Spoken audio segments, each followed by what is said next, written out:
Hello, Durud and Shalom. Guys, make sure you like the stream.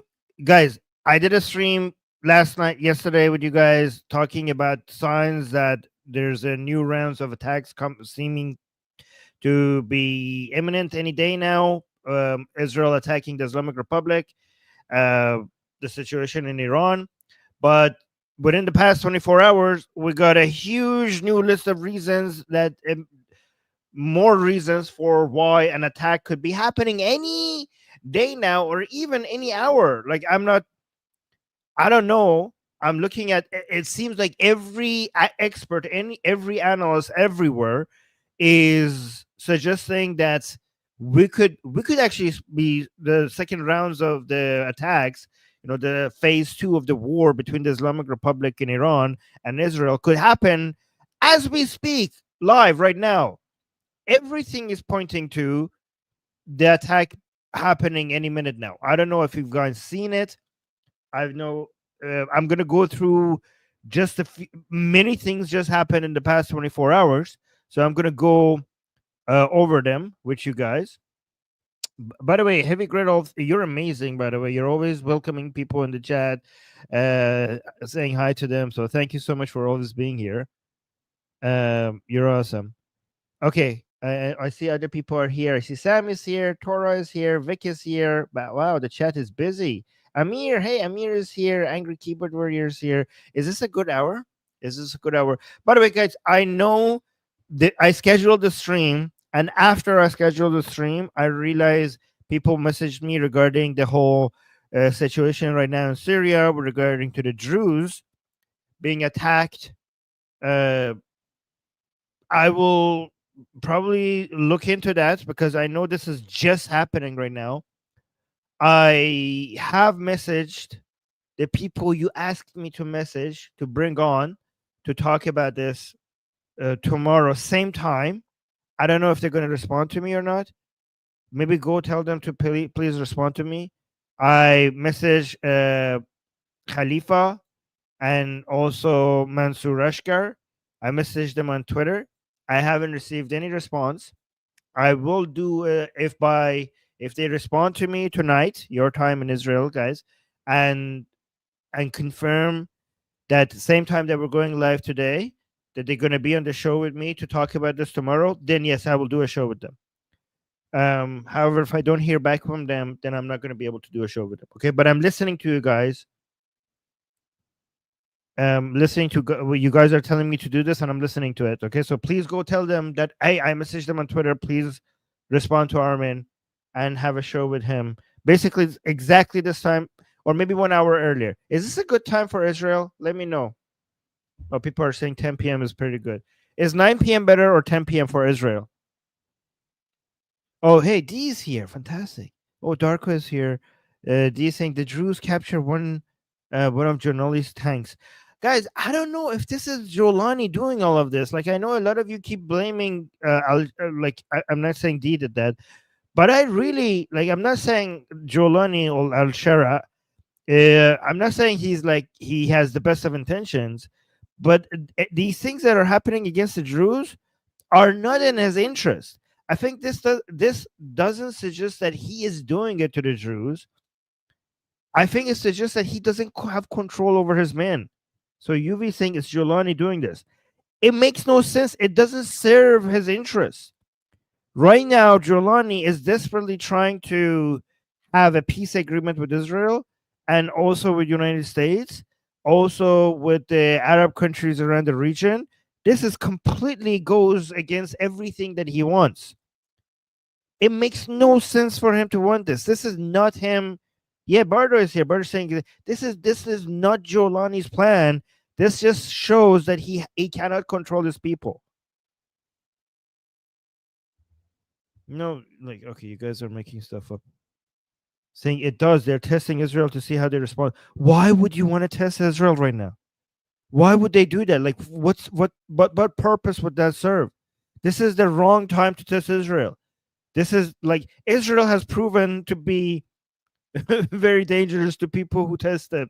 So I think everybody knows that by now. I think you don't need. I think given has happened, first of all, Israel wants the parts of the Golan Heights, and Syria needs to give it to them.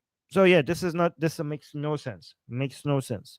So why would you want to test Israel? Israel gets what it wants. Israel. I mean, if you want to test Israel, just go talk to Hamas. Just go talk to Hezbollah, and now maybe go talk to uh, the remaining IRGC officers. How about you do that? There's no testing required. Yeah, exactly. I'm just saying no, it's Syria. Yeah, this is the reality in Syria. The reality in Syria is that is chaotic. There are just so many different groups, so many different allegiances. Like Al Shara, like with what force is he gonna come and say, like, hey, let's all get united under the umbrella that is me? And Syria being so divided over religion, ethnicity, um, different agendas, all of a sudden they're like, "Oh yeah, sure, Al Shara, if you say so." I mean, with what army are going to make us do that? Al Shara is like, pretty please, all get united under my army, under my umbrella. Like, oh, okay, since you said please, this is obviously this is Syria. So, in fact, given that Al Shara really doesn't have an army, and given whatever that was left in Syria was bombed by Israel, Al Shara knows that if he wants to create like an umbrella that everybody basically gets united under, he can't do it. He's not going to be able to do it, so he needs the help of foreign powers, especially the UAE, as Saudi Arabia, America, uh, and Turkey. They need everyone. So, like, attacking civilians and killing Druze is going to basically scare all of them away. The only reason why Saudi Arabia is going to want to invest in Syria is because they're hoping for stability. So why would they do that? Makes absolutely no sense. So maybe I don't know. Maybe I'm wrong. How about this? How about you guys tell Mansour to come and educate me? Maybe does he agree with me? By the way, I don't know if he agrees with me on this. If I ask him about Jolani, what would he say? Maybe tell him to come to the show. I messaged him on Twitter. Haven't heard back. Tell him to respond to me. And again, tomorrow, same time, I will talk to him about this topic. Okay? Somebody in the chat is saying, never trust what Arabs say, which is a very racist way to. I mean, guys, the reason why I love Israel is because Israel doesn't think like that. Israel treats its Arab population very well. So this is not what we're here for on this channel, okay? So, like, when you say never trust what Arabs say, I bet you most Israelis would disagree with you on that. Israelis really like their Arab citizens and Arab neighbors, the Arab judges, the Arab doctors, the Arab academics in Israel citizens, and also the Druze. By the way, aren't the Druze Arabs? Like, they're like, we're defending the Druze against these Arabs. Never trust an Arab. I mean, aren't they Arab? The Druze are Arab. We're defending the Druze. Screw these Arabs. Like the people. I mean, by the way, people who think Israelis are anti-Arab, they have to actually come and see how much Israelis love the Druze. The love that Israeli people have for the Druze basically completely destroys this anti-Arab narrative. I mean, you guys, I don't know, like in it, there seems to be a deep, passionate love for the Druze community in Israel. So don't come here thinking that like you could spread your anti-Arab nonsense in our live chat. Yes, I'm here saying Druze are brethren. Yeah, exactly. Don't like we're condemn we're thinking about condemning Al Shara regarding whether or not he's responsible for the killing of the Druze, and you bring his Arabness into it, not forgetting that the people that we're defending are Arabs themselves. This is so amazing. Amazing, amazing. All right, anybody that brings ethnicity into the discussion, unless they are being targeted for their ethnicity, is basically, it doesn't make any sense to me, right? By the way, we need to go back to the topic of the discussion right now. Okay, let me actually bring this up. So, speaking of Syria, so there's other things that are happening in Syria, which is crazy. It's unbelievable. Israel is doing so many Hollywood like operations that is people are not talking about it as much anymore because it's now normal. I'll let you know what happened in Syria. But before we go to Syria, something other than what's happening to the Jews, something there are a couple of things that are just happened in Iran and Iran, which a lot of people are thinking that this means that we are about to see the war start again. I don't know. Let's go through them. And again, these are being discussed everywhere on Western media, both mainstream media and social media. You guys, let me know how serious you think this is after I go through them. Okay. So, number one, there's almost no flights in the sky. So, first of all, Turkey suddenly these are just recently. These are very very recent. Okay, Turkey suddenly canceled all flights to countries near Iran, basically Iran itself, Syria, Iraq, Jordan, Lebanon, until July 31st. Why? We don't know. What have they heard? And also within Iran itself, even after the regime reopened its airspace, the flight tracking apps are showing very empty skies, even after the regime opened the airspace, reopened their airspace. So usually before big wars, skies do get cleared either for safety or to make space for military aircraft. So empty skies may suggest that there's a preparation for airstrikes or military operations right now happening inside Iran, right? Oh, by the way, Omar was asking about some mystery explosions in Iran. I will get to that as well. By the way, I will respond if I do get any super chats. I will definitely respond to the super chats during the show. So if you guys want, it's a good way to support the show, but also it's a good way to get your questions answered.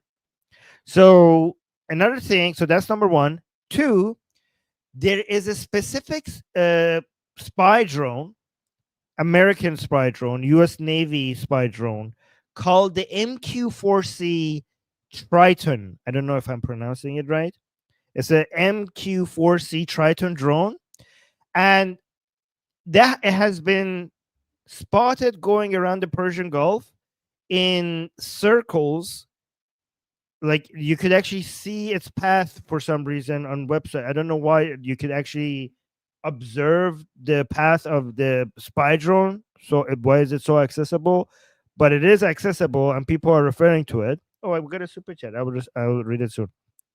So this is a lot for some reason. Again, I'm not an expert in military operations, but I do read the analysis of other people regarding this, and for some reason a lot of people are talking about this right now. So why is this so important? This drone is extremely advanced, and it's used to gather ultra precise images and also to intercept communication. It's usually they don't deploy it unless they're using it for a serious surveillance or targeting, or like whenever this drone gets up in the air, because it's such an advanced drone, it's only used for major operation, and people think that an attack must be underway, that this drone is now circling some areas around the western parts of Persian Gulf. So that's the second thing that is happening. By the way, let me actually see the super chat. Oh, thank you. Tora is saying, I love you, man. Well, I love you back. Thank you. That's very sweet. We got a super chat just to say that you love me. Well, that is very sweet. I love you too. Thank you. Hold on. Okay. Well, you know what? Actually, I will make you admin for that. How do I make you admin? How do I make you admin? Wait, when I see another comment of you, I'm gonna make you admin soon. I'm gonna make him admin because he loves me. Um, all right. By the way, guys, this the level of the things that we're discussing these days on our live stream is very detailed. Like as you see, the more live streams we're doing regarding stuff that is happening in the Middle East, the more detailed we're getting. Like we're not doing surface level analysis here in this channel at all. We're doing here. Oh, let me see. Torah add as a moderator. There we go. Okay, now you're a mod. Yeah, you guys like it? Sam is saying great method. Okay, good. So, third thing that is happening in Iran, and a lot of people are suggesting that maybe this is a sign that a war is coming, is that people in Iran are reporting GPS disruptions. In fact, I was just before I came here, I was on our Persian live stream. I was talking to people in Iran, and a lot of people confirmed that their GPS is not working properly. And I even saw videos of people within Iran that were swearing at the government because of this situation, because they couldn't find their way, they were lost in the streets. Um, some people have this thing in Iran that is kind of like Uber, and they couldn't do their job because the GPS wasn't working. And there's a part of the population in Iran that we call them the gray population. Is that just an Iranian thing, or do you guys use it in other countries as well? We call them Jamiyat Khakistari. Zal is here. It's called Snap. Yeah, Snap is basically the Uber in Iran. So Snap. Thank you, Zal. That's what. But do you guys know what the? Do you guys? No, not gray population. Not gray. Gray, as in the color gray. Okay, so the gray population is what the Barandas population. The Barandas people in Iran are the people who want the regime to topple, right? So basically, they have different groups in Iran. We have the Barandos people; those are who are for the toppling of the regime. The pro-regime people, or we call them Arzashi, or whatever, the hardliners. And then we have the reformers, which are the most hated group of all in Iran. So the reformers are the most hated. Everyone hates them. Even the pro-regime people hate them. The anti-regime people hate them. Everybody hates the reformers. Okay, they're the most hated group in Iran. So again, we have the Barandas group, which is for the toppling, the pro-regime people, the reformers, and then we have the gray population. I don't know why they're referred to as the gray population, but they are basically people that we refer to as people who just don't uh they just don't care. Like they're just going on their lives, they're just trying to survive, they're just trying to make a living. They don't participate in protest, they're not pro-regime, but they don't also say come out and say anything anti-regime. They usually live liberal lives.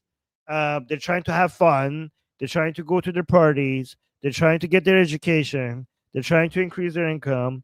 They don't like the situation, they don't like the prices, they don't like their income. They sometimes complain of like, oh, the situation is bad, but they don't actually take action, or they don't do anything, right? And to be a lot of people within the Barandos group, which are the people in Iran who are for the toppling of the regime, they are really angry at the gray population, because they think that if these people's lives are ruined because of the regime, and if these people, the gray population, join the Barandos, the regime will be gone like that. So the Barandos people think that the reason why the regime hasn't fallen is because more of the gray population has not joined the Barandos population. Okay, so oh, we got another super chat by Ginga. Thank you, Ginga. Saying GPS is a Zionist Mossad agent. Okay, well, I'll get back to the GPS because it's important. Everything that is goes bad ever is obviously a Zionist Mossad agent. Sorry, guys. I don't know why I have a cough. Let me take a cough syrup. Cough syrup. I'm ready. I'm prepared. There. Hopefully that fixes it. Thank you, Ginga. Thank you for the super chat. What was I saying? Oh, So why? What does a G like? I'm talking about GPS disruptions, and then I'm talking about the gray population. How is this relevant? Okay, because we have noticed that the things that gets the gray population to turn into barandos is disruptions like this. So these are people that are just ordinary people that are just trying to live their life, right? And if their GPS goes, there's disruption in GPS, or even worse, the internet. Every time the regime closes the internet, these people start losing their minds because they need the internet. A lot of people's their livelihood depends on the internet. A lot of gamers in Iran become barandas as soon as the internet is shut, right? So yeah, barandas is our term. Carlos is saying barandos. Yeah, barandos is our term, the term that we Iranians use for the people who are who want the regime to topple. They're not looking for any reforms. They just want the regime to be gone, right? So for cutting the internet or the GPS is the best way to get some the gray people, the grays, to barandas because they just lose their mind. Like you need the internet. Like the internet is not negotiable, right? Yes, the gamers revolt exactly. The like the gamers like when every time there's the internet gets cut, Iranian gamers they start swearing like as soon as the internet comes back, even when it comes back it's not perfect, but their chats get filled with anti-regime messages because they need stable internet to game, and the regime is not giving them stable internet. So that's really yeah exactly. Dark is saying don't fuck with gamers. Exactly. so let's go back to the GPS situation. So I saw videos from Iran, people like swearing at the regime because of the GPS, and because they blame the regime because of the regime has brought this war upon them. So what happened? People in Iran reported GPS disruptions. Experts believe that the regime is jamming GPS signals on purpose. Why? This could be to hide the locations of officials or military bases from Israeli or American tracking.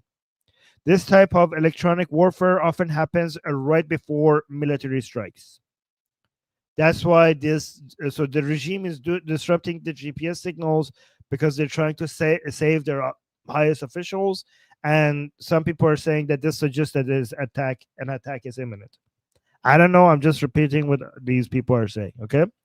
So other than them, so these are 3 points regarding new military intel that we got. But there's also some political update. Oh, let me actually stay on the military update because I have something funny to show you guys. Hold on, let me actually upload this video. So Omar was asking what's going on with all the mystery explosions in Iran.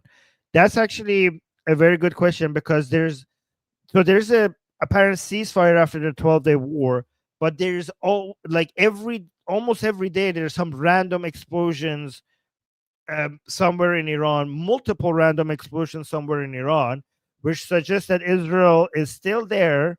It's still taking out important people. They're still carrying out, it's just low level, limited operations, but they're still there and they're still doing their thing. And every single regime official is right now in hiding. They're not using their phones. They're not talking to even the most trusted people because they could be a spy. Like they are, some of them are unreachable because they don't know who they can talk to. Even some of the hardliners are complaining. One of the daughters of the daughter of Qasim Soleimani, he's complaining regarding how bad the regime operates because the father of her husband also just got killed in the 12-day war, and the regime was trying to blame the jinns or WhatsApp, or there's a new thing that they're blaming, which I will get to. And they're blaming many different things, sorcery. And this she was basically describing how bad the regime was in protecting her family, and this is a huge source of embarrassment because even the hardliners are basically now attacking the regime for how weak the regime was when it comes to protecting its highest officers.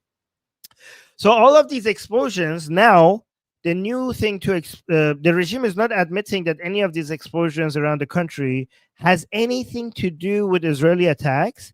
The regime is basically blaming it on gas accident. So there's explosion after explosion after explosion happening in different places in Iran, and the regime is like, "Oh, it's a gas accident. There was a gas leak over here. There was a gas leak over there."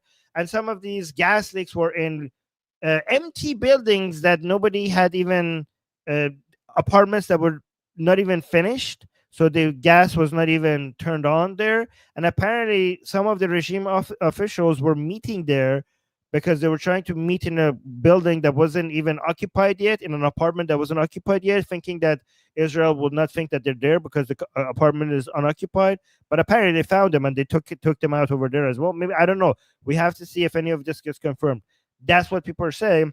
But again, there's explosions here and there, and the regime is constantly suggesting that, oh, these are just gas leaks. So on social media, there's a lot of people making fun of the regime regarding um, blaming. So let me actually read this, and I will show you a meme. So yeah, Iranians are mocking the regime for blaming Israeli attacks on gas accidents. After recent explosions, like one in Qom, officials claim gas leaks were to blame, but many citizens don't buy it. Social media is flooded with jokes and memes showing Zionist gas inspectors ridiculing the regime's obvious cover ups and exposing growing public. So, actually, let me get the best meme. I think I have the best meme for you guys. Hold on. This is we now have AI memes. So hold on. Okay, yeah, this is the best one. So this is Netanyahu in Iran. Apparently, the thing that he's wearing on his head is from the gas company. Okay, so this is made by Iranians. Look at this. Shalom.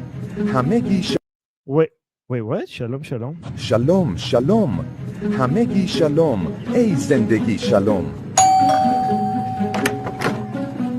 مأمور اداره گاز Shalom.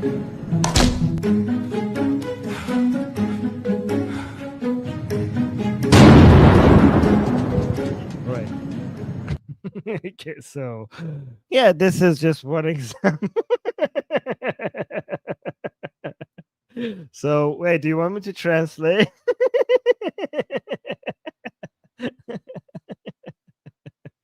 Okay. So he was saying, wait, do you want me to translate? Let me see. Okay, hold on. Shalom, shalom. So Hamegi shalom. he's saying shalom, shalom, everyone shalom. Ey zendegi shalom. Oh, life shalom. Okay. مأمور اداره گاز Okay, so this is an agency head, like officer, like one of the heads of agency. He says, "Are you with the gas company? Are you an agent from the gas company?" And then he looks at his face and he realizes it's Netanyahu. And then Shalom.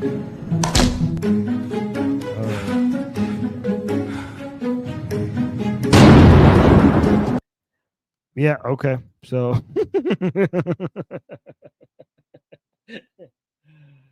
okay. Oh, wait. So somebody is saying this is a song from Haida. Okay.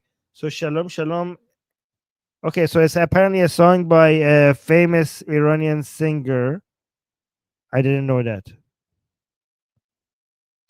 Okay, so apparently it's a cultural reference that I don't get. Sorry. Sorry to the Iranians. I don't follow Iranian celebrity singers. Yeah, okay. There's a lot of Iranian people in the chat that are saying that this is in reference to a Iranian singer.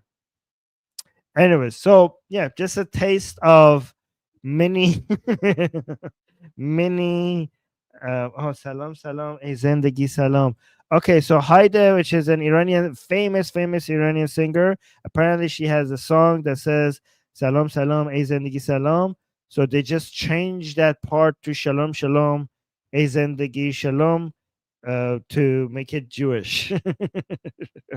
Okay, I get it. Thank you. Okay, guys. Yeah, wow, the Iranians are. Oh yeah, and also people are saying that singer Haida was pro Shah after the revolution. Okay, good. Thank you for letting me know. Anyway, so that's happening in Iran. Other than that, let's go to the now that we covered the new updates regarding military updates. Let's go to the political updates. Okay, you guys know about the snapback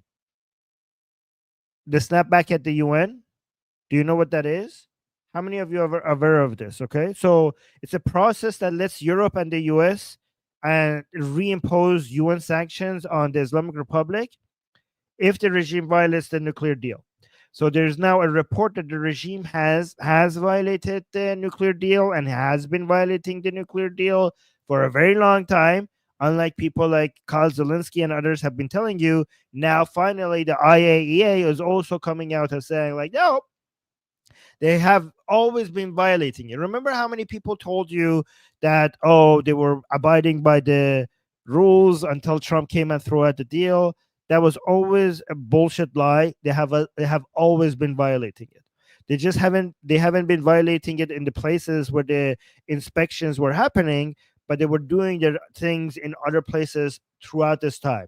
And for many years, ever since that has been exposed, the IAEA asked them to actually have an explanation for all these other activities of enrichment uranium they were doing in other places.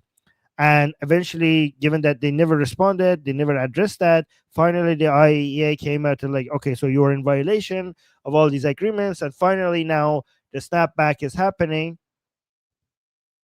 Amit is saying, how can I find this video? Oh, you could find it on our Persian Telegram account.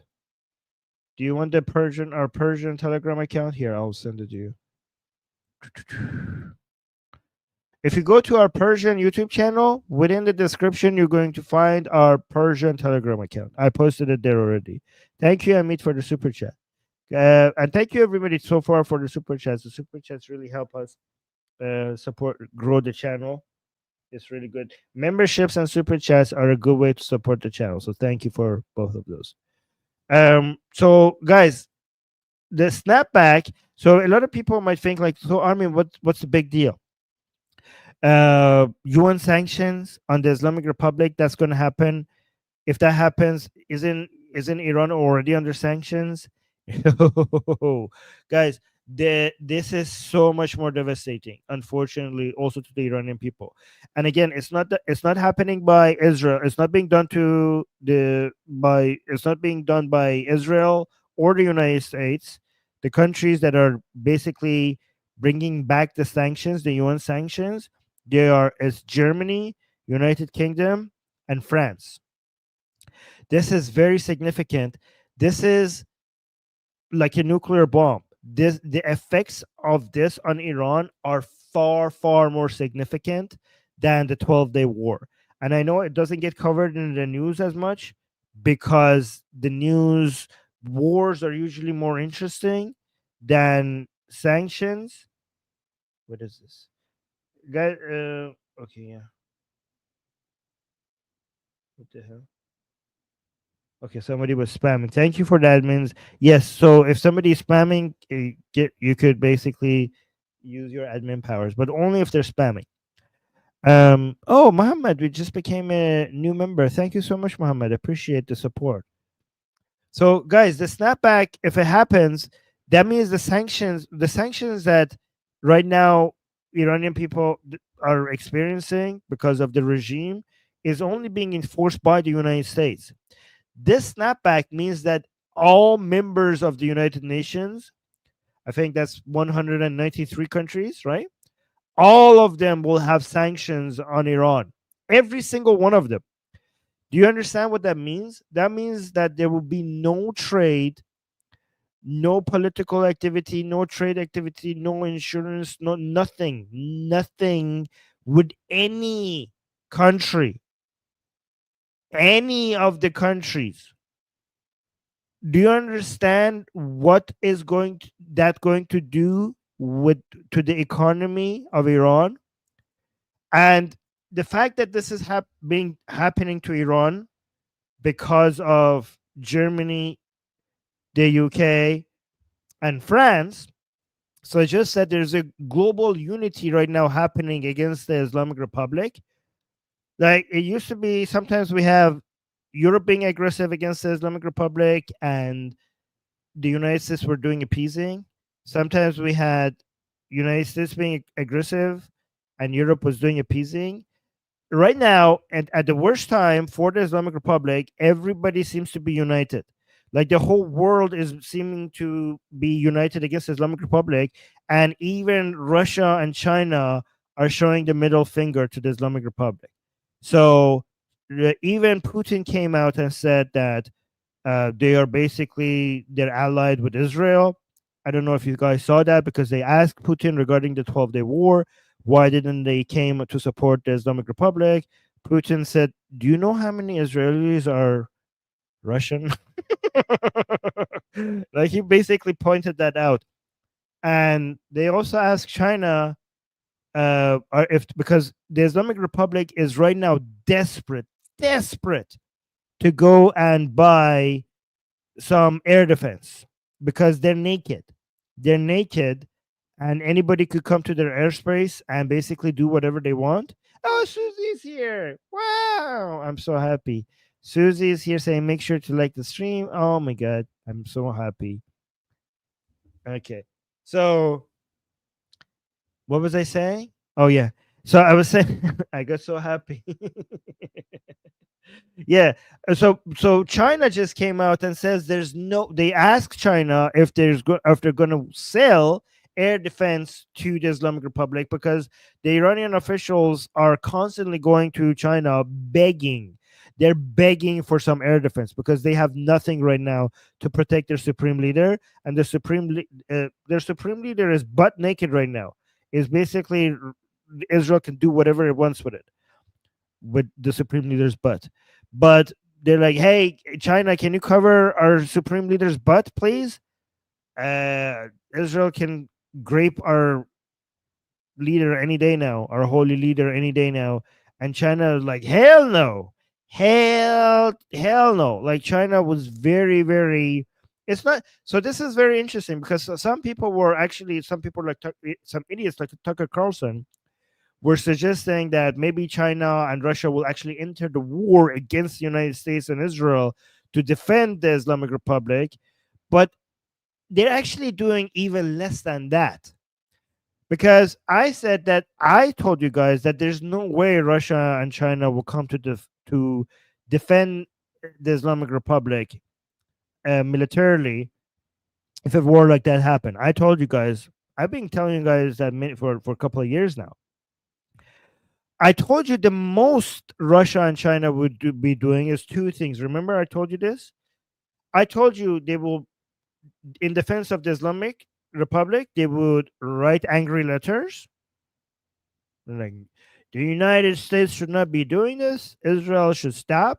Everybody should play nice. Let's be peaceful. That's one thing that they would do, angry letters condemning the attacks. And the second thing they would do is, which is more meaningful, is that they might sell during a war like that. They would sell weaponry to the Islamic Republic. Apparently, they're doing even less than that. So they're not doing that. They're not doing the second part.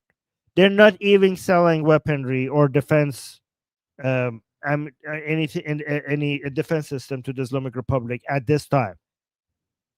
In fact, Putin apparently, according to Axios, which they denied, Putin denies that they said this, but according they apparently it has been reported that Putin has told the Islamic Republic, the best I could do for you is to advise you to put basically completely abandon uranium enrichment.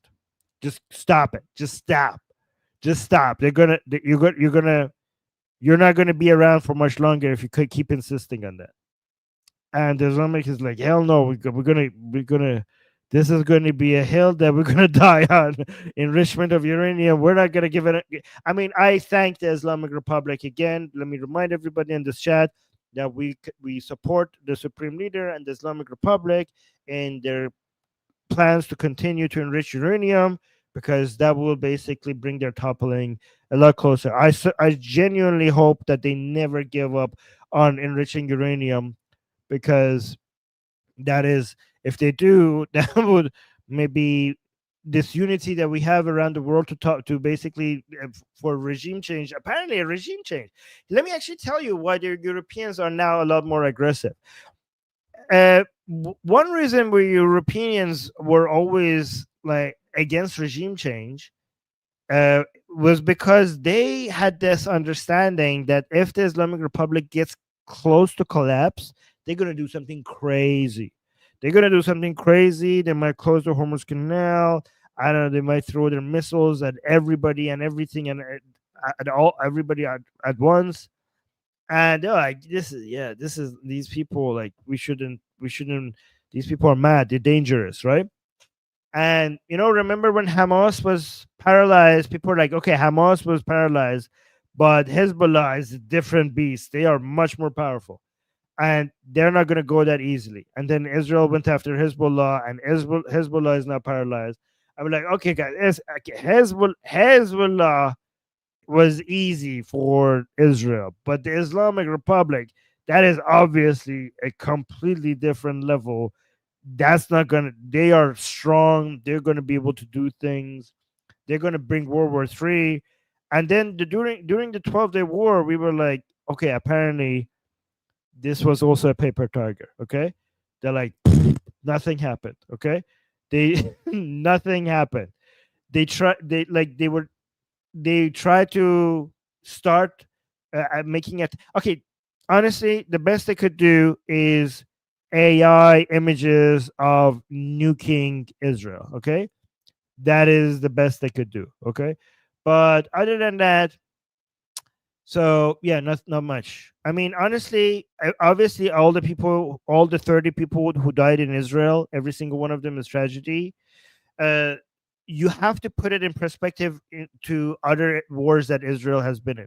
This is the first war in Israel's history that no active military combatant died.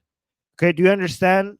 Like you've never had that. Israelis in the chat, do you know? Like you have many wars in your history and you won every single one of them. However, you've never won one of these war without a single active combatant dying. Not a single. This was your first. This was a new record. Do you understand that? So this is crazy. This is like a new achievement unlocked that you managed to. Okay, so yeah, it's embarrassing for the Islamic Republic. I mean, honestly, the Israelis didn't think that. The Israelis thought that I think the numbers that they thought. So when the 12-day war started, Israel thought was warning the Israeli people for a lot worse. Their estimation was that thousands of people are going to die within Israel, but it's worth the price because we have to do this. And they also believed like maybe tens of pilots are going to go down in Iran and some of them are going to get captured. None of that happened. None of that happened. Israel, they also Israel anticipated that they're going to achieve air supremacy. Like what is that what it's called? Basically, a complete control over Iran's airspace in 7 days after the beginning of the 12-day war. They actually managed to achieve that in 3 days. So all of this is now signaling to the world like actually maybe like we could get rid of this nuance that is Islamic Republic. It might be actually easier to get rid of them than we thought. So that's why it seems like there's a global unity happening right now against the Islamic Republic because a lot of people's fears are going away. Oh, we get another super chat. Let me respond to the super chat. Angry Keyboard Warrior is saying, what happens when the Islamic Republic of Iran is toppled? Houthis, Hamas, and Hezbollah just decide it's all over and give up. I mean, that's all. But I mean, with regards to Hezbollah and Hamas, um, I mean, what are you even talking about? Is there anything remaining? Hezbollah is almost disarmed. Hamas is decapitated. Like they're already on their deathbeds. Houthis is a different situation. The Houthis are very hard to basically. Okay, so So Hamas and Hezbollah are already on their way out. The Houthis are different because Israel doesn't have much intelligence on the Houthis. So Hamas and Hezbollah are close to Israel, so Israel will be able to deal with them much more effectively. The Islamic Republic is farther away, but Mossad has been living side by side with the leaders of Iran for many years. So they have so much intelligence within Iran that it makes a lot of the operations easier. With the Houthis, there's three disadvantages that Israel has. It's far away. They don't have the level of intelligence that they have in Iran within Yemen. And three, the Houthis don't seem to give a fuck about dying, right? Like they are people that are basically like very deep within their cult of death. They many deterrence methods don't work on these people. Like they are like you basically bomb everything they have and they keep going. So the Houthis are a tougher problem to solve. The best way to solve the Houthi problem is to basically decapitate their supporters. Okay, because even if they don't give up, the Houthis will not be able to do much if the Islamic Republic is not giving them their missiles, their boats, their ammunition. So they might not give up, but they can't do much if the Islamic Republic is not there. So the Houthis might want to continue fighting, but they are going to be much, much, much, much less effective without the funding and the support of the Islamic Republic, right? So thank you, Angry Keyboard Warrior, for that super chat. I mean, also, I think there will be more like these groups will turn into other versions of it's basically going to be like Al Qaeda. Is Al Qaeda gone? No, but is it anything like what they were at their peak? No. I mean, for example, what happened to the Nazis after World War II? Are there no Nazis in the world anymore? Obviously, there are. But are Nazis a threat to the world in the way that they were at the when Hitler was in power? Obviously not. So I think they're going to be something like that. They're going to be around. They're going to be causing problems for people here and there, but not at all close to what they were able to when before Israel managed to paralyze them and take care of their leaders and stuff like that, right? So let's go back. So the snapback laws I mentioned. So what just happened? Germany and two other European countries announced they are activating the snapback at the UN. And what does this do? All previous sanctions return in 30 days. No country, not even China or Russia, can veto this.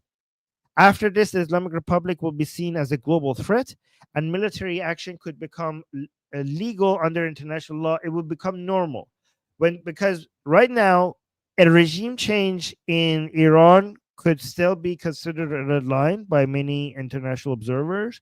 But when there's such a global unity against the Islamic Republic, then that red line that is not going to be, it's going to basically be fading away.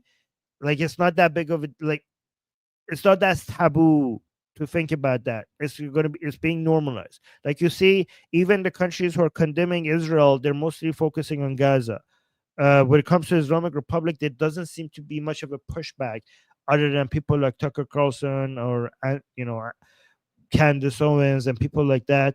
There's not that much of a pushback against Israel for what it's doing with the Islamic Republic. It's easy to condemn Israel regarding Gaza because Gaza is Israel's problem.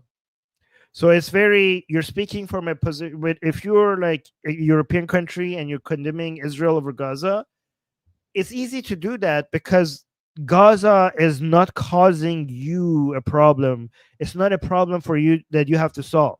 You're just basically sitting in the corner and not paying the price for having Gaza right next to you, and then criticizing Israel every time it tries to defend itself. But they don't do the same thing with the Islamic Republic because the Islamic Republic is not just Israel's problem. Islamic Republic is everyone's problem, right? So when Israel is actually taking actions against the Islamic Republic, a lot of these countries are like, they're worried about the chaos in the between, but they're also wishing Israel success. Like, for example, Saudi Arabia didn't want this war to start because they're worried about the chaos. But when it started, they were hoping that, okay, now that it started, we hope Israel is actually very successful at it. Everybody, like the UAE, Egypt, Saudi Arabia, Europe, United States, everybody is tired of the Islamic Republic. I mean, how many British citizens have been threatened? Terrorist attacks in Europe, in Belgium, in France by the Islamic Republic, in United States, in Canada. So everybody is like, yeah, we had enough of the Israel. Like, yeah, just go do what none of us have the courage to do. Everybody is just hoping Israel does what none of these other countries have the courage to do. That's what's happening. That's why you don't see that much of a pushback against Israel.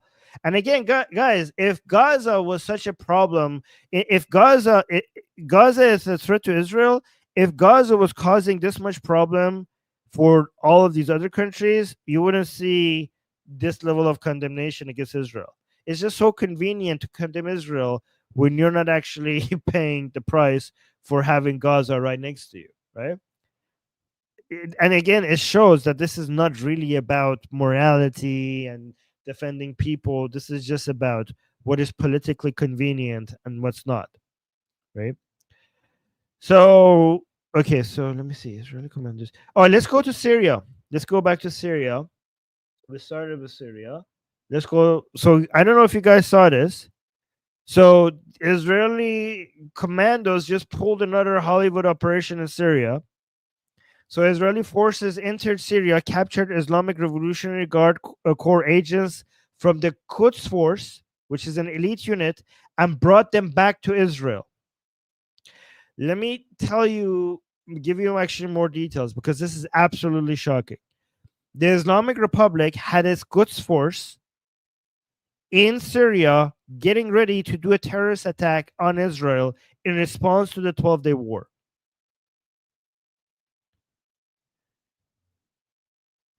Let me tell you the internal. This is really crazy that they were even trying to do that because everything suggests that the Islamic Republic should chill the fuck out right now and just stop taking aggressive actions because the world is uniting against it, and where everybody is waiting to see if Trump is going to give Netanyahu the green light to attack or not. So everybody thinks that they should chill out right now and just be quiet for now, and then maybe get aggressive later. But in the time that they should be the most chill and quiet, so that they don't get destroyed by the whole world, they are threatening Trump. They have collected $40 million prize money for Trump. They had these Quds units in Syria trying to do an October 7th type attack in Israel, just getting ready to do that. And they're threatening Europe with missiles. One of the highest officials, one of the Larijani brothers, came out and said, like, hey, Europe, we could bomb you as well. Our missiles can reach Europe.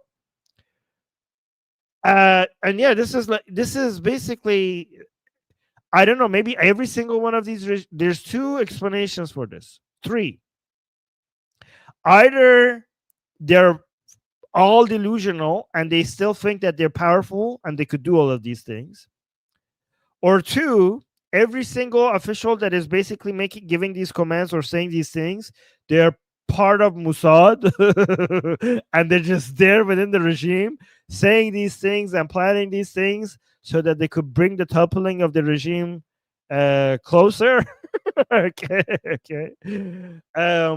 Or option number three, which is actually the serious, what I think is happening, is that the regime rightfully recognizes that even though Israel is a major threat to the regime right now, the main threat to the regime is still, as I have been telling you for many years now, the main threat to the regime is losing its hardliner base, which is the only remaining support that it has. And the hardliner base in Iran are feeling humiliated right now.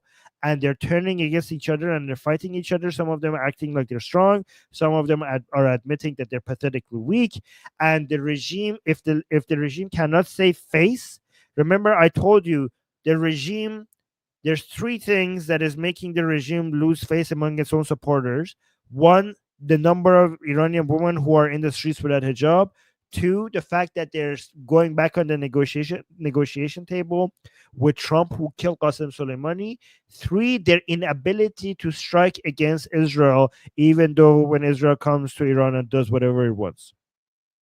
So the regime knows if this is more terrifying to them, this losing the space or having the space turned against the regime is more terrifying to them than even Mossad agents basically under their bed. Okay, this is more dangerous because they know how barbaric their base is. Okay, so they need to give them something. They're desperate to give them something, but I don't know how they thought they could actually make this happen. So the Quds elite force that they've sent to go to Israel, they are Israel was basically observing it. That like they knew that they were there. They knew that they were basically. It almost have to, they're watching. They were watching them live. They know exactly where they were, and I kid you not, this operation. Go read about the details of it. It's insane because the operation happened without a single bullet being shot. The soldiers had practiced this in somewhere else multiple times, and when they went in, they were so quiet. The Quds, the IRGC soldiers that were there to eventually attack Israel, they didn't even get out of their bed. They woke up with a gun to their head. Every single one of them, not a single bullet was shot. Every single one of them was caught alive, and they're now in Israel. They didn't even have the chance to put pants on, let alone get ready to fight. This is some Hollywood level shit. Like they all woken up with a Mossad agent, basically with a gun on their head, tying their hands, putting a blindfold on them, and kept putting them in I don't know what, and taking them from Syria to Israel. Dark is saying that's kind of sad. Yeah, it's crazy operation. And guys, the fact that all of them are alive is such a blow to the Islamic Republic because they all have some very important information. None of them is dead, and they're all now in Israel. By the way, this happened a few days ago, but the information about the operation just came out right now. So it happened, I think, I don't know exactly how many days ago, but I think like less than a week ago. But we just got the news that this happened. This really, guys, since October 7th, we have had so many things that Israel has done that each of it deserves to be its own movies, starting with the pager attack. Okay, Diamond Encrusted Abdullah just gave a super chat saying, I am Isa. Okay. Thank you for the super chat. Let me actually go to. So that's happened in Syria. Another thing that happened, this is very important for us Iranian people. I don't know how important it is for you, but there are reports that claim that Israeli officials have met with the Syrian government in Azerbaijan. So Syrian officials, again, this is, and Israeli officials are meeting with each other in secret meetings in Azerbaijan. There are reports. I don't know. A lot of people are reporting on this. I don't know if it has been verified, but that is crazy that we got from things are changing this fast. I mean, could you imagine just a year ago speaking about Syrian government trying to meet with Israeli officials and coming up with a peace agreement? By the way, the fact that the Syrian officials are so desperately trying to get a peace agreement with Israel, to me suggests that whoever is killing the Druze in Syria is basically just not following orders. Yeah, I mean, you're saying would never dream about it. And also, the Israelis are taking this seriously. The Israeli officials are taking the signals. The problem is that, guys, even if Al Shara wanted to bring peace between Israel and Syria, the problem is that he doesn't have enough forces to control his people, his own armed forces. So I don't know what the solution to that is. Okay, let me see. Oh, let's go to the new scapegoat that people are talking about. The Iranian officials are talking about. So there's a digital hunting Israeli genies. The world of genes and technology and DNA are getting mixed for some reason. I don't know what's happening here. Let me just read it to you guys because this is confusing. So a propaganda article in the regime's media claims that Israel is using AI, hacked DNA databases, and supernatural forces to track and kill regime officials. So AI, DNA databases, and jinns. So there's a AI DNA hacking jinn or something. They even give a name for it. I don't understand what this regime official is saying, but basically the regime is scared of Israel's next generation assassination tools. Basically, the way I understood it, they think that Israel has a tool that could identify somebody with their DNA and take them out without any explosions or anything like that with this new weapons that they have. I don't know. There's a so when it comes to the Iranian officials, they keep out outdoing in each other with the ways that they describe Israel's capabilities. And to me, it seems like they're trying to come up with excuses for why they failed so much. That's what it seems like they're doing. I don't know what you guys think, what the real reason is. All right, so those are the events that the topics I had for you. Let me see. Diamond encrusted for Abdullah is saying Allah is a jinn. No, Allah is not a jinn.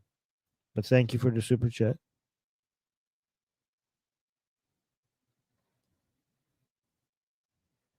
Yeah, so Jack was asking at the beginning of the show, how would Western governments handle the new Syrian government given all the tragic events? Um, Honestly, I don't know. The Syrian situation, the Syrian people are not united. This is why nationalism is so important. Like in Syria, we have people who want to be patriotic and just have this focus on this national identity, but there's three different identities that are competing: the national identity, religious identities, and ethnic identities. This is why, for a unity of a country, if you have strong patriotic views, like a strong sense of nationalism, more than anything else, more than religion, more than or lack of religion, and more than ethnic identities, you need to have a strong national identity. And Syria, there's so many different tribes with so many different agendas and in so many different directions. It's just a mess. Like I hope we could create a unified Syria, but it's just so fractured. Like honestly, the people who drew the borders. This is why people keep criticizing the British for how they drew the borders, because they didn't do a very good job with Syria. Yes, I don't know if Syria could works as a country. Like when you say Western, how do Western governments handle it? I don't know if they can. We'll have to see. This is why there's so much more hope for Iran than there is for Syria, because in Iran, the sense of being Iranian and having national pride and being patriotic is above everything else. Like it doesn't matter if you're Kurdish, Persian, Bakhtiari, Gilaki, I don't know, Azeri, Arab, Baluchi. It doesn't matter. You're Iranian. It doesn't matter if you're Muslim, Christian, Zoroastrian, atheist, God believing without a religion. It doesn't matter. You're Iranian. You're Iranian first. Everything else comes second. And Iranians are very, very patriotic and very, very nationalistic, and that's what keeps the whole thing together. I mean, you have that in Israel as well, right? Like you have 20% Arab population, but they're Israeli. You have 20% of the country is Arab, but it doesn't matter. They're Israeli.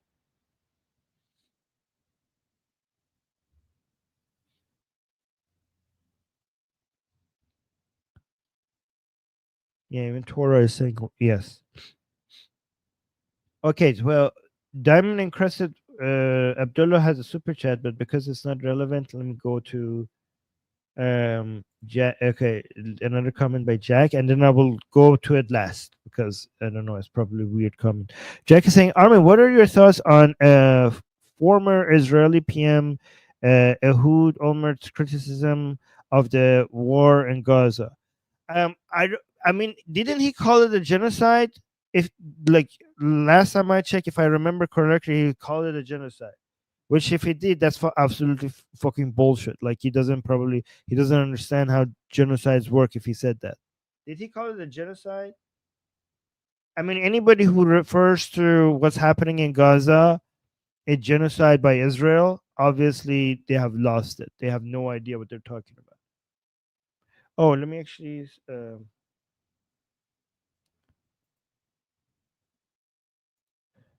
Yeah, but also this shows how democratic and how free Israel is and how diverse the opinions are. Wait, I forgot to. Where is it? Where's this go? Let me see. We got another super chat. Bar Mustal saying, reminder that Ilhan Umart is a convicted criminal. I mean, even if you're a convicted criminal, if you actually have a argument that makes sense, I will listen to you. What is his argument? Oh, by the way, let me tell you, I've been following that anti-Israeli people a lot. I listen to their arguments. Let me actually make sure that you guys know this, okay? One argument is that, oh, how you say it's not a genocide, where here's a list of academics, genocide experts that say it is a genocide. Okay? Do you guys know how to respond to that? Because you need to be ready. How do you respond to that? When people say, oh, Armin, you say that what Israel is doing in Gaza is not a genocide. Do you know more than an academic that studies genocide? Here's a list of academics that call it a genocide. How do you guys respond to that? What's your response? I have a response for you guys. You know, if by the way, that is true. There are people who have dedicated their lives to studying genocide, and they're calling what happening in Gaza a genocide. But the response is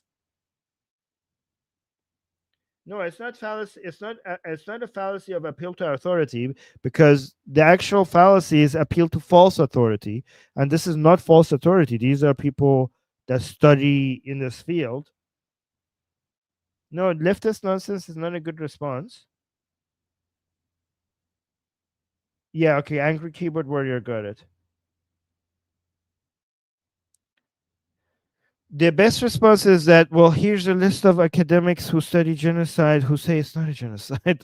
And your point being, like it, so then tell them, like, okay, there are also, by the way, I've checked, this is true. There are also academics that have dedicated their lives to studying genocide who have looked at this and say, this is not a genocide. So now ask them, after you point out to them that we also have a list of academics who say that this is not a genocide, then say that given that your standards just 5 minutes ago, before I said that to you, was that if an academic said that this is a genocide, then this is a genocide. Now that I brought you academics that say this is not a genocide, are you going to say that this is not a genocide? Because I'm using your standard.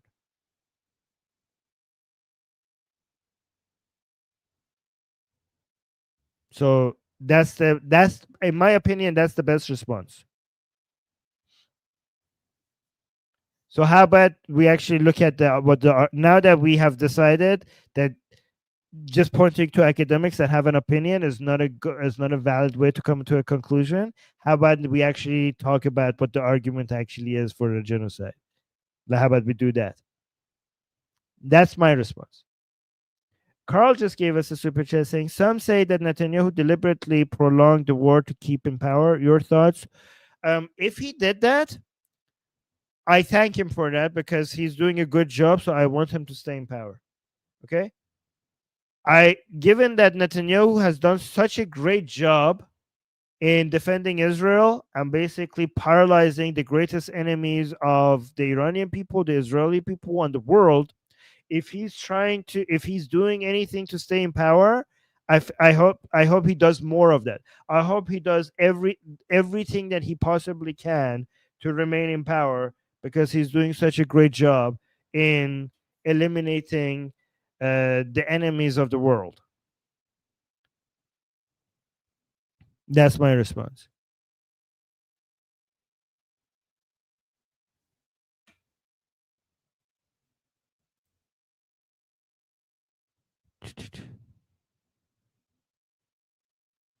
Oh, so angry keyboard warrior. Oh wow, super chats are coming in. Hey, thank you guys.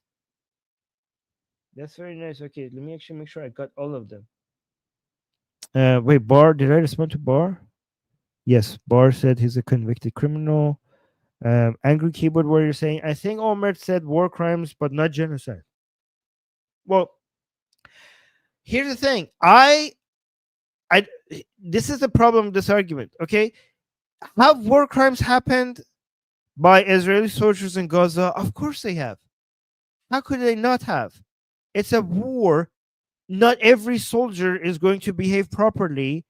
If you're going to attack a country for having some war crimes, then no country could ever enter a war ever, because of course there will, in every war, show me a war that not a single soldier has committed a war crime at all during that war. That's a ridiculous ask of Israel.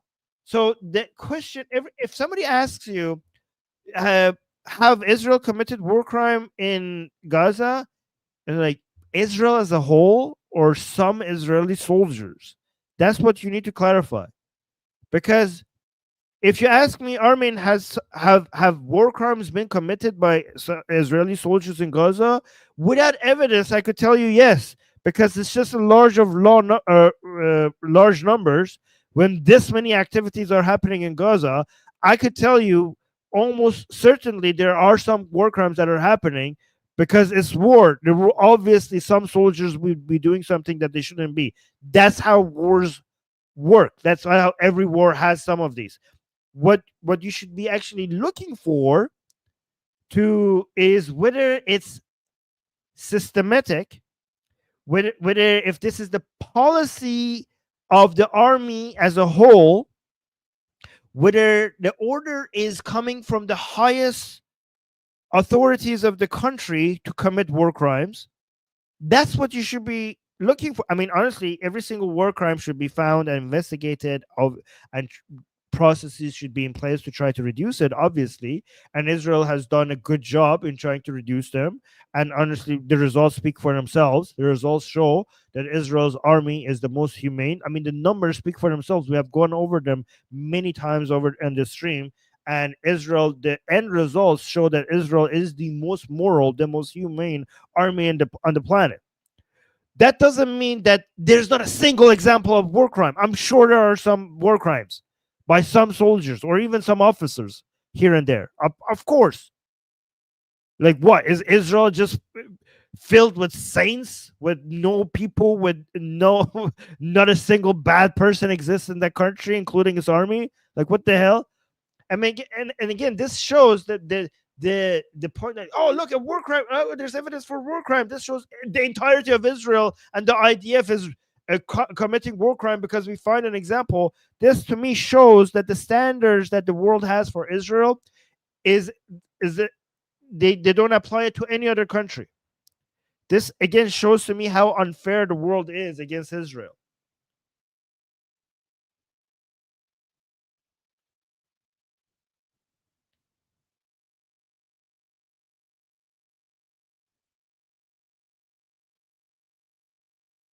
So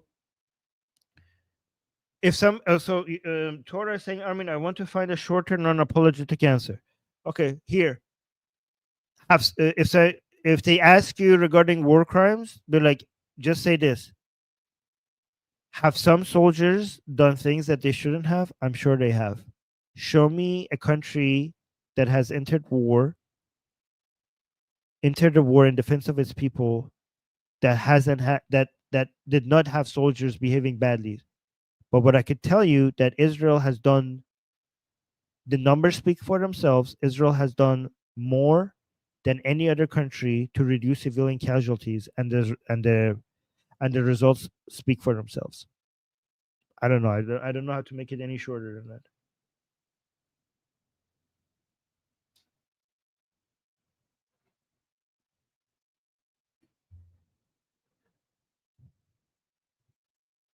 Wow, we got a little super chats. So Diamond and Chris Abdullah saying Allah is a demon. Hey, don't insult demons, please.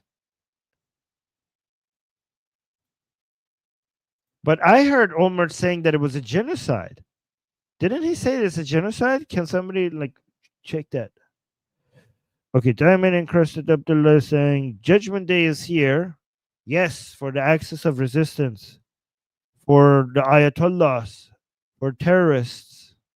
Judgment Day is coming, brought to you by Mossad and the IDF. Yeah. The IDF is your god now.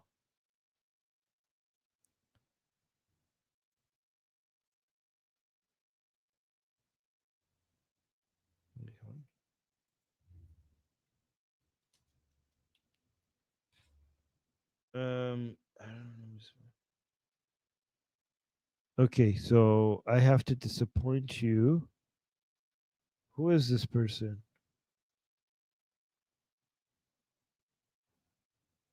I don't know about this guy that much. Sorry. So you're asking me about? Yeah, I'm sorry. I don't know singers and celebrities. Sorry, you use a super chat. Sorry, you wasted a super chat on this, Kathy. I have to. So I think, what do you think about Hamid Fard? And I'm looking. He's a singer. I'm pretty sure if Iranians in the chat are gonna hate me for saying that I don't know him. I'm just really not into, don't follow pop culture and celebrities. God, I'm pretty sure some Iranians are gonna hate on me right now for not knowing, you're not knowing who this guy is. I'm sure Susanna would know him. So maybe ask Susanna. She follows the Iranian music scene much better than I do. So I don't know who this person is. Hey, Iranians in the chat, please don't kill me. I'm sure this guy is like a celebrity that I'm supposed to know. God damn it. You're, you have exposed me now.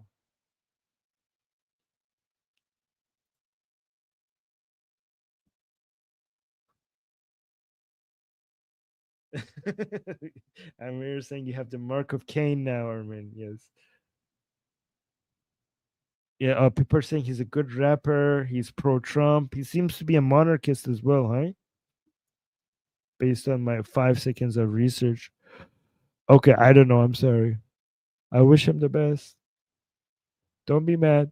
Graham is saying, what about the trial against Bibi? The trial against Bibi, I haven't looked into how valid they are, but honestly, I hope they go away. Like, um, honestly, I don't know, because we do use it as a way to show how democratic Israel is and how the rule of law applies.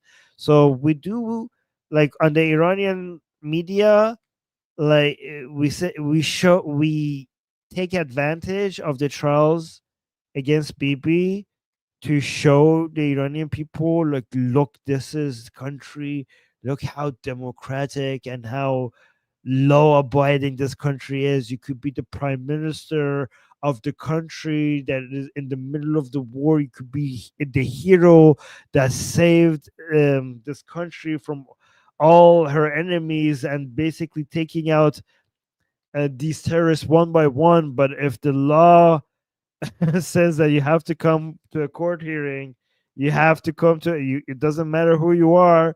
You have to come to your court hearing. So yeah, I mean, it is pretty. Honestly, I think like Netanyahu. Again, I have so many criticisms for Netanyahu, but ever since October 7th, I think he has done so much good thing. Like he has performed so well that I don't. Even though my criticism for him is still stands, I don't feel like talking about them. Even though I still think they were legit, I just don't feel like talking about them. And honestly, I whatever I don't know. Again, I don't know if the trials against him are justified or not. I don't know, but I just hope they don't get in the way of him being able to do what he needs to do.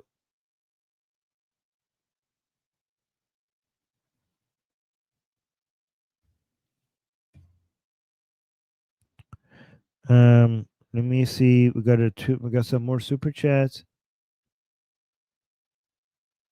So, Diamond Encrusted Warrior is saying, Allah created you in His lab. You are part of Him, part of Earth creature. What? Creature made to be the slave of Nephilim, the first Adam and Eve of this planet. Okay, bro. Again, not a fan if it has no dragons. Needs more dragons. Add some dragons. I might be interested. See, Seymour, the Persian, is saying, change your name to Atheist Monarchy right now. No. Again, people don't understand. Again, I used to not understand until I studied a little bit of political philosophy that the monarchy that the Iranian people are looking for, some Iranian people and many Iranian people are looking for, are constitutional monarchy, which is a subcategory of a republic.